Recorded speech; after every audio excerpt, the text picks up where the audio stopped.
¿Qué tal, amigos del equipazo? Como ustedes saben, desde que inició la pandemia en los distintos países, desde que se fue propagando en los diferentes países, se hizo cada vez más común que la gente trabajase en casa, lo que pues, universal globalmente se conoce como home office. Todavía mucha gente permanece haciendo home office. Sin embargo, la pregunta es, ¿qué va a pasar una vez que pasemos estos meses, que empecemos realmente a arribar a la nueva normalidad, que estemos todos en semáforo verde, por lo menos en el país? ¿Qué tanto del home office se va a quedar? ¿Qué tanto del home office asimilarán los trabajadores y las empresas por su lado? Ambas partes. Pues de eso vamos a hablar, mi querido Carlos Castellanos, en esta charla con el equipazo. Has planteado perfectamente bien ya muchas preguntas, así que pues sin mayor dilación démosle la bienvenida a nuestro experto esta tarde, licenciado Misael Perea. Él es Talent Management Consultant de Manpower México. Bienvenido, licenciado Perea. Gracias por aceptar estar con nosotros en esta charla con el equipazo. No, muchas gracias a ustedes, Blanca, Carlos, por la invitación. Yo lo primero que te preguntaría, Misael, es qué tan bien o qué tan mal, o más bien, cómo ha funcionado el home office en el país hasta este momento. Ya llevamos, pues, de marzo para acá.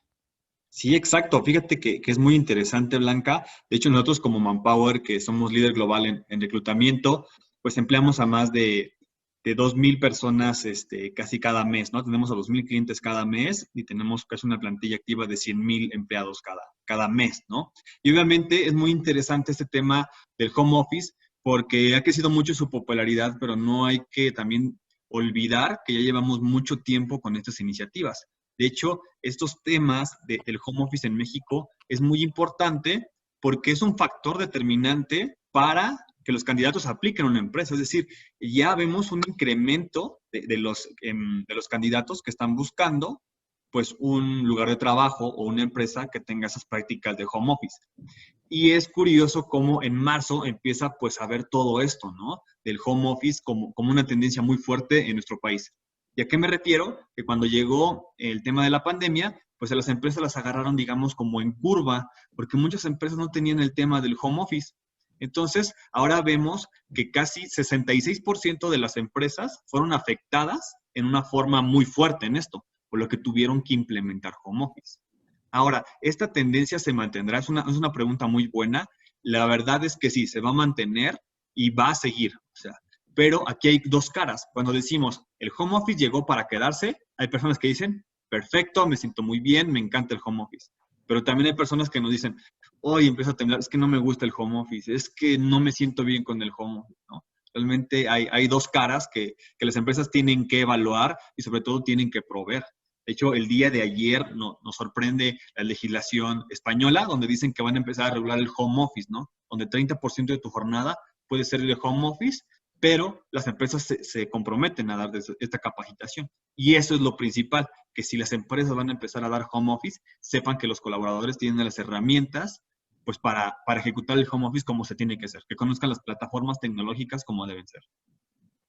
Licenciado Perea, en este entendido, yo he detectado que incluso ya hay anuncios exprofeso para solicitar personas que hagan home office. Ya hay anuncios clasificados pidiendo específicamente personal para realizar home office. ¿Tenemos cifras? ¿Cómo ha crecido, cómo ha venido creciendo el asunto, cómo ha venido creciendo también el número de personas que buscan desempeñarse, pero realizando home office? ¿Sí ha habido un incremento importante en ambos casos? La verdad es que sí ha habido un cambio muy interesante. El COVID, la pandemia, llegó a afectar a las empresas, pero no todas afectaron de temas negativos. Hay empresas que tuvieron un superávit, empresas dedicadas a restaurantes, a retails, a pedidos en línea. Estas empresas pues, tuvieron un crecimiento y lo que se refiere es que necesitamos contratar personas para sacar todo ese trabajo que tenemos actualmente. Esas empresas están buscando este tipo de esquemas, pero lo interesante es que hay una escasez de talento en México. Por más que tengamos muchos egresados, muchos profesionistas, muchos técnicos, existe una escasez de talento. Y lo curioso es que esa escasez viene porque las personas no se especializan. Y a lo que voy con este comentario es que las empresas están buscando personas que hagan home office, en efecto. Tenemos empresas que se dedican a pedidos online globalmente y lo que nos han pedido es 2,000 vacantes se sueltan en México, son para personas, adultos mayores, personas con discapacidad, jubilados. ¿A qué se refiere eso? Que están buscando estas fuentes de talento, pero que trabajen en estos esquemas como es el home office. Pero el home office realmente es una gran parte.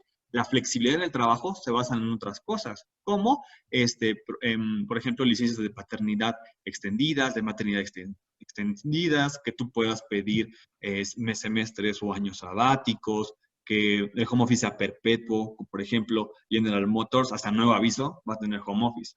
O Facebook, de por vida va a ser home office, ¿no? Entonces, esas empresas ya empiezan a migrar. ¿Qué es lo que nosotros estimamos?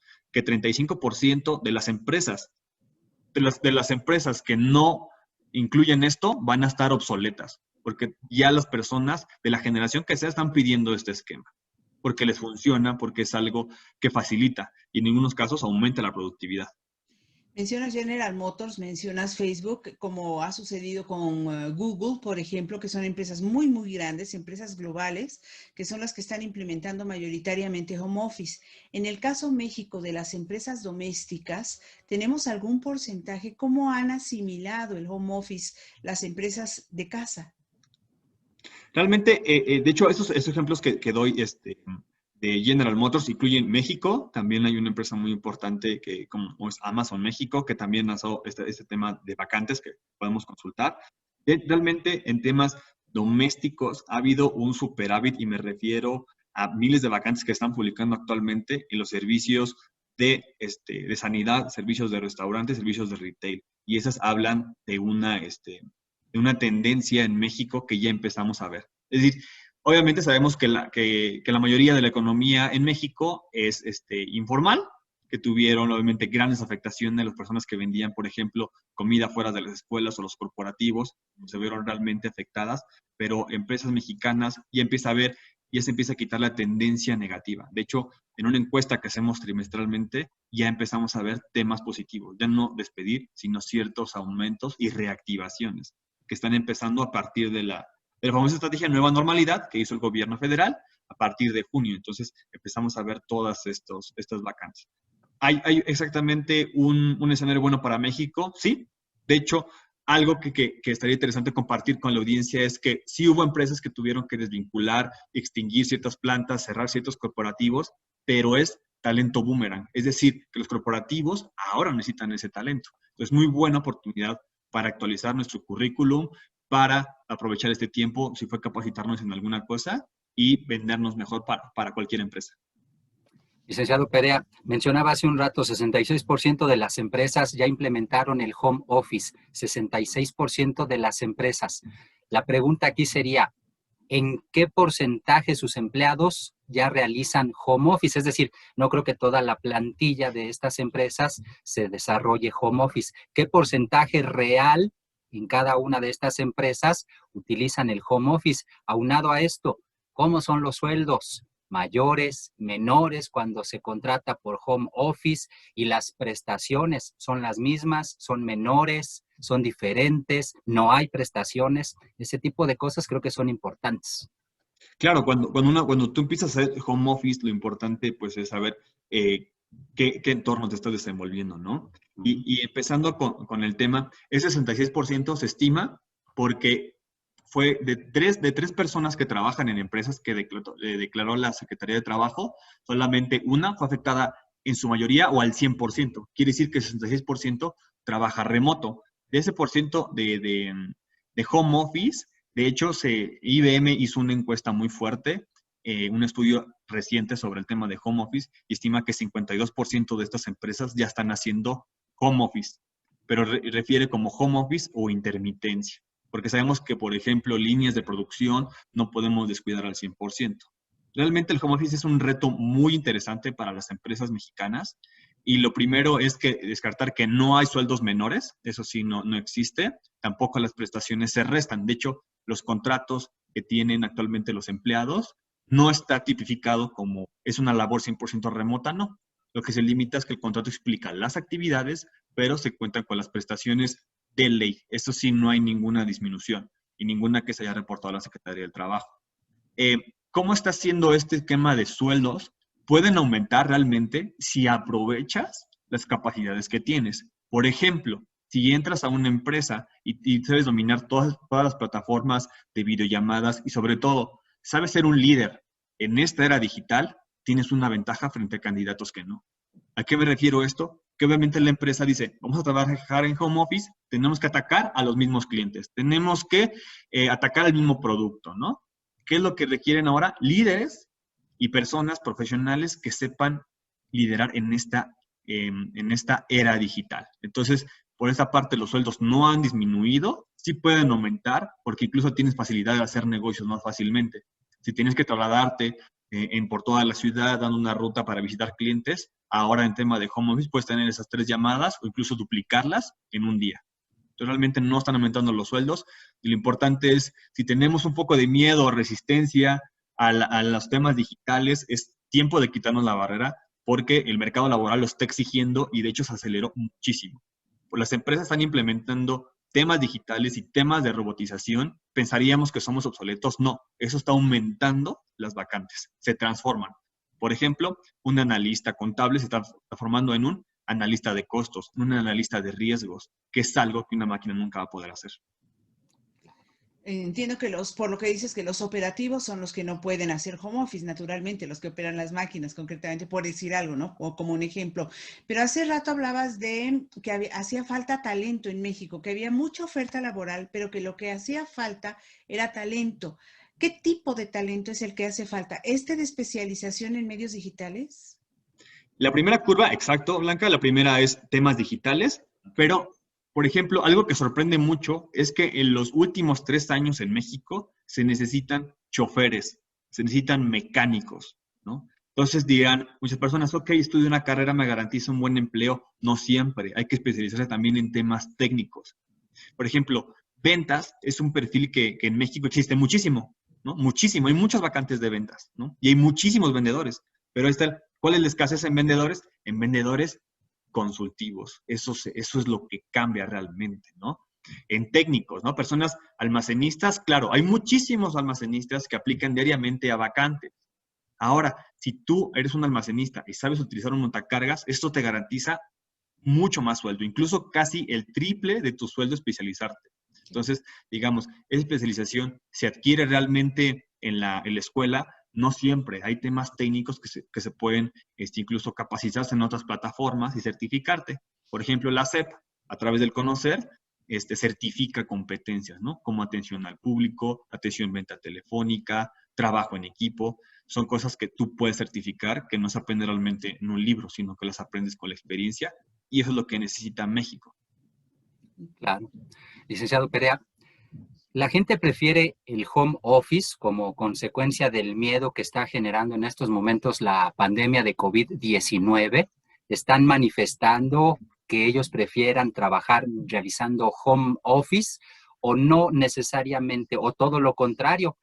Hay personas que quizás ya con estos meses que llevaron a cabo home office en casa consideran que pues están trabajando muchísimo más que si tuvieran que hacer su trabajo presencial en la empresa, les está restando calidad de vida con la familia, en el entorno de su casa, de su comunidad.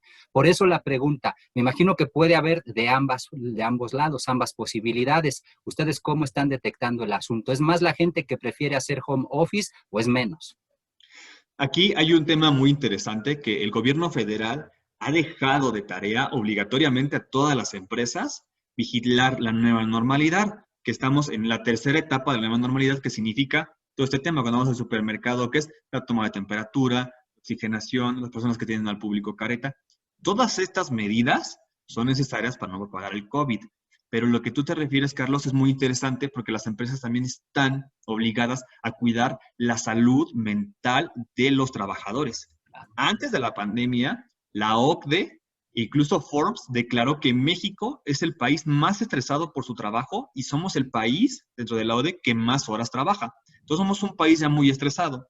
En home office no es distinto. Realmente las personas trabajan mucho más de las 8 horas, más hora de esparcimiento o comida, trabajan mucho más, ¿no?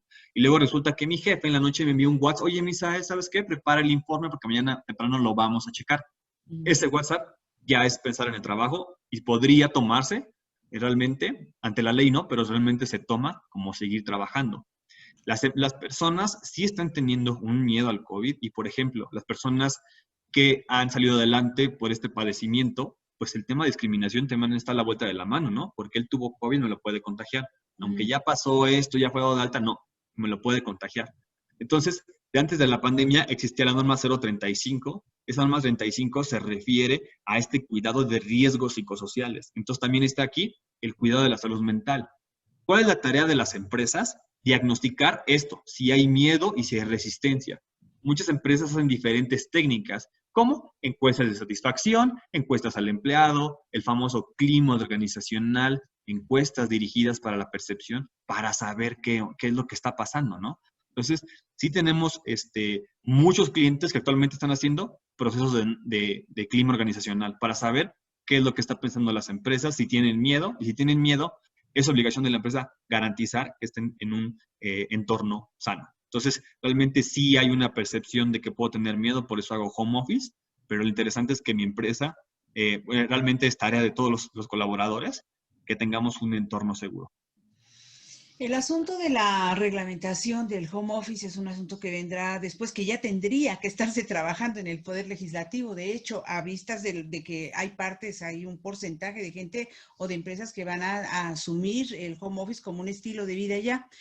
Pero aquí la pregunta que te quiero hacer va encaminada a la gente. ¿Es más productiva en home office, menos productiva? Y después de varios meses, ¿cuál es la tendencia? ¿A seguir con esa misma entrega o con menos entrega? ¿A hacerse un poco más campechanos y más chambones? ¿O a seguir con la misma entrega? ¿Cuál es la tendencia que ustedes han observado?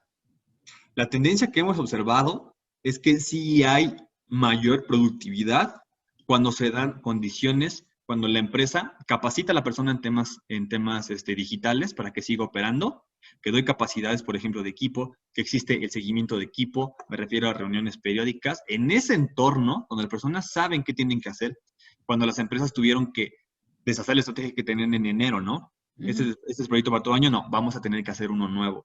Cuando las empresas comunicaron los objetivos, capacitaron a las personas, hubo un mecanismo de control, se aumenta la productividad. De hecho, en Microsoft se aventó, documentaron eso como un caso de éxito, donde aparte de home office, reducieron las jornadas y se aumentó 40%. ¿Qué pasa en las empresas mexicanas? Sí hay una productividad, pero también se ve muy poco porque las empresas están dejando de lado que no todos somos nativos digitales. Tal vez las personas, de generaciones como lo son los millennials o generación X, estén familiarizados con la digitalización, pero tal vez personas por ejemplo, baby boomers, estas personas o incluso tradicionalistas, sean un poco resistentes. Cuando realmente hacemos una inclusión digital de todos los agentes, se ve una productividad. Y de hecho, de esta encuesta que te decía de 52% que hacen home office, 25% de esos mexicanos que fueron encuestados dicen, a mí déjenme home office de por vida. Obviamente, el home office de por vida involucra muchas más cosas. Tenemos que desarrollar a las personas, tenemos que hacer este tema de inclusión, porque tal vez no todos, como comentaba Carlos, tal vez yo estoy con mi familia y sé que termino mi jornada laboral y convivo con ellos, pero tal vez no. Tal vez que soy papá soltero o soy soltero o me vine de otro estado a trabajar a la ciudad y estoy haciendo home office. Hay que cuidar todos estos agentes. El home office, al final, no es para todas las personas y no es para todos los sectores. Lo que tenemos que hacer es una inclusión digital.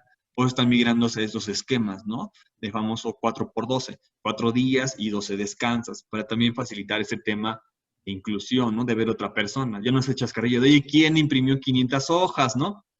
¿Quién me hizo esa travesura en la oficina? Se quita de plano eso, ¿no? Entonces, realmente tenemos que analizar esto. Es realmente una chamba muy fuerte y creo que la legislación mexicana tiene que ponerse muy fuerte en este aspecto porque tenemos estos problemas a la vista de ser el país más estresado. ¿Eso de 4x12 es trabajar 4 días y 12 días hacer home office? Ajá, exactamente. Okay. Que también se planea que se implemente en esquemas de gobierno. El gobierno de la Ciudad de México, por ejemplo, está planeando este esquema salteado. Entonces, desde el punto de vista organizacional, lo que sugerimos es sí implantar home office, pero dar las herramientas digitales a las personas y medir la salud mental. Entonces, la fórmula, no hay que esconderle tanto el hilo negro. Un trabajador con recursos y un trabajador feliz va a producir más y va a hablar mejor de nuestra marca. Mm. Bien. Licenciado, enfilándonos al término de esta conversación, le preguntaría yo, ¿cuáles son las carreras que se adaptan mejor al home office? ¿Cuáles son las que de plano no se adaptan al home office? ¿Qué proyección hay a futuro en ambos sentidos? Que crezca uno, que crezca el otro, que se equilibre. De hecho, hay una tendencia ya muy fuerte y existente previo al COVID, que incluye que una tercera parte de todas las vacantes a nivel mundial, obviamente también se incluye en esta muestra México, va a desaparecer. Pero aún así se van a crear nuevas carreras y nuevos empleos. ¿Cuáles son los empleos ideales para home office? Realmente todos los que no requieran una atención personalizada y que yo tenga que interactuar de manera física. Es decir, incluso podría ser un acompañamiento en psicoterapia. Por ejemplo, un médico no podría hacer eso. Una persona de producción sí podría, si tiene las herramientas para vigilar desde su casa. Realmente el home office puede hacerse casi en la mayoría, o sea, me atrevo a decir que más de un 80% de los trabajos se pueden hacer en home office. De hecho, pues ahora pues el tema de la tercerización de personal, hay partes que trabajan en otros países, ¿no? Call centers que trabajan en la India, que trabajan en Japón, que son empresas estadounidenses o latinoamericanas, ¿no? Entonces, la tendencia es que más trabajos sean digitales, ¿no? Y una tendencia que va a existir a nivel global son los famosos ecosistemas, donde los corporativos van a ser más pequeños, pero si yo quiero hacer un plan de mercadotecnia o una declaración de impuestos, lo que voy a hacer es contactar a esa persona que no es de mi empresa, que es un despacho particular, que es una empresa que se dedica a eso, y pago por ese proyecto. Esa es la tendencia, tener ecosistemas. Y esos ecosistemas te puede hacer tu declaración de alguien que está en Singapur o alguien que está en Polonia, te puede hacer eso. Esa realmente es la tendencia fuerte. Pero eso no propicia el outsourcing que genera algunos otros problemas, desplazamiento de gente que podría eventualmente tener prestaciones con alguien a quien no le vas a dar prestaciones. De hecho, la reforma que viene en la Ley Federal de Trabajo, que ya está discutida en el Senado, que se va específicamente a los contratos de tercerización como lo es el outsourcing, lo que va a pasar es que el outsourcing se va a regular porque más del 70% de las empresas de outsourcing no están reguladas ante el SAT y ante el IMSS. Lo que va a haber es una regularización y, por ejemplo, si tú, Blanca, tienes el mismo puesto que yo y yo estoy en una empresa de outsourcing, no puedo tener menos prestaciones inferiores a la ley que tú, porque tenemos el mismo puesto y tenemos que respetarnos el mismo salario. Es algo que está regulando exactamente el gobierno. Y es una oportunidad para nosotros, para todos los mexicanos, porque al final, si yo estoy dedicándome a un sector, por ejemplo, al financiero, y ese sector financiero ya está muy ocupado en México, al hacer este esquema de tercerización y estar en un esquema de ecosistema, valga la redundancia, yo podría trabajar para una empresa en otro país. Este desplazamiento, trabajar desde México para una empresa en otro país. Sería como el siguiente nivel en temas de home office. Claro, wow. Interesante. Pues por último, de mi parte, licenciado Misael Perea, ya no abordando el asunto del home office, sino del trabajo en general, incluyendo, supongo yo, ahí al home office, pero en general, ¿cuáles son las carreras o los puestos que se prevén o que en estos momentos son de los mejor pagados? ¿Y qué proyección habrá de este tipo de carreras? ¿Cuáles se prevé que en adelante puedan ser? Si van a sustituirlas o si estas que nos va a mencionar se van a mantener hacia el futuro como de las mejor pagadas, mejor remuneradas. Mira, las carreras del futuro, tal vez nosotros pensemos que estamos un poco alejadas en México, ¿no? Pero de las carreras más buscadas ya están las universidades públicas y privadas en México dando este alcance, para poner este pequeño contexto, que sí tenemos eso. ¿Cuáles son las carreras del futuro? En primer lugar, son las que están enfocadas a temas digitales. Por ejemplo, diseñadores de prótesis en impresoras 3D. Otro ejemplo que podría ser es una programación de inteligencia artificial.